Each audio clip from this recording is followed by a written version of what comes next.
Hello YouTube. Here's some questions I had which I could not find answers for. This is a Silvox 24-inch smart RV TV 12 volt. The model number is Rt24R2Khfa.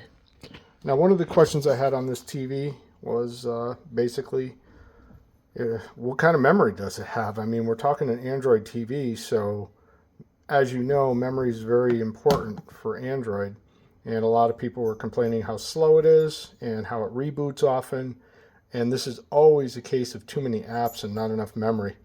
And with Android, as you know, a lot of cache gets saved when you're using specific streaming apps, and as that cache builds and you get closer to your limits, the TV will start rebooting itself during a show if it doesn't have enough memory. So I could not find any information on this, and I think this is purposeful. They don't want to tell you, what the real memory is, because you might not buy it. So let's take a look and see what is included and what we got with this TV. Obviously, I wanted it for the 12 volts because I want to be able to boondock and not have to use the 110. I do have an inverter, but again, I don't want to use the 110.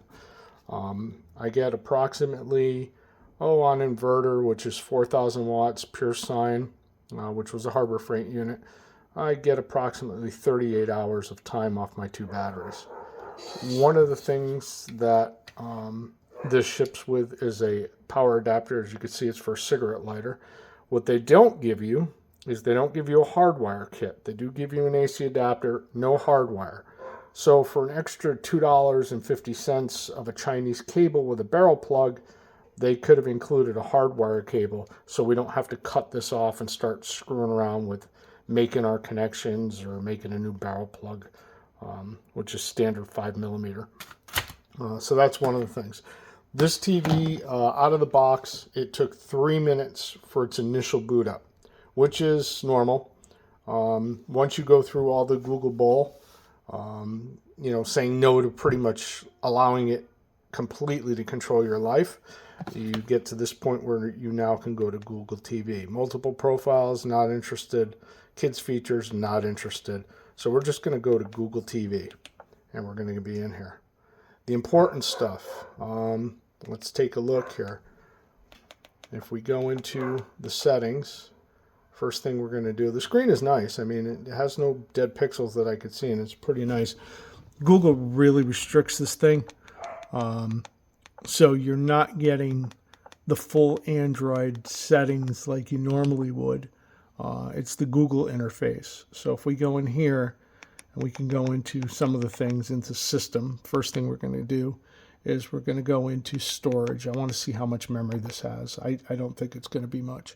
Yeah. And that's what I thought. 4 gigabytes. All right. No different than any Hisense cheap TV. They're all 4 gigabytes, which tells me that the microprocessor in this is probably a little bit slower. It's probably older.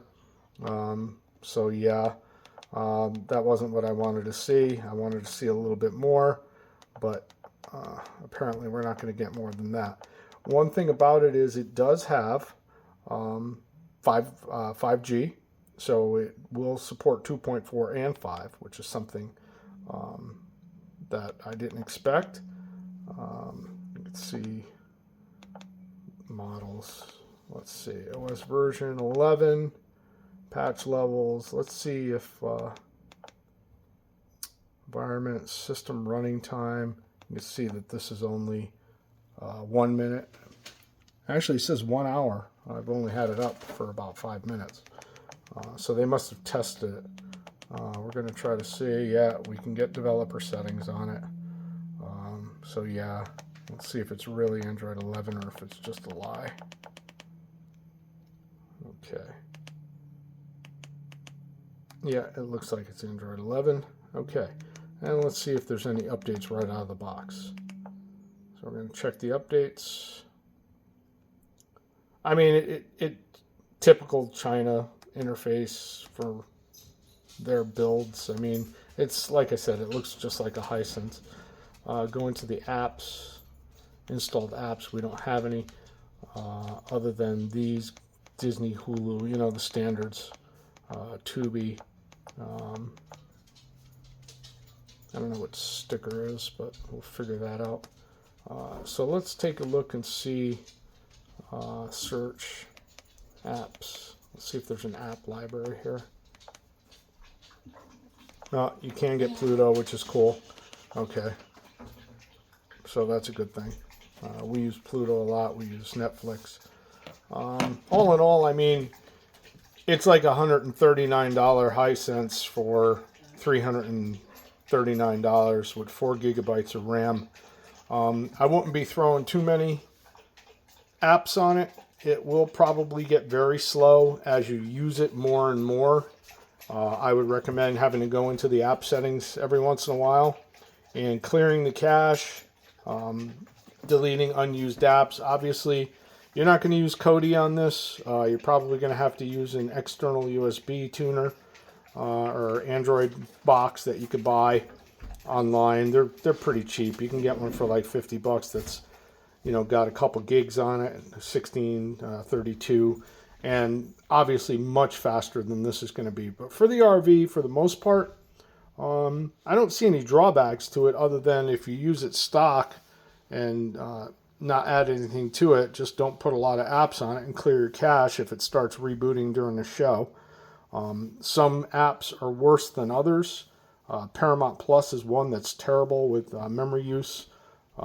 Pluto is okay, but the upgraded Pluto with the yellow screen takes a bit more, slows it down a little bit.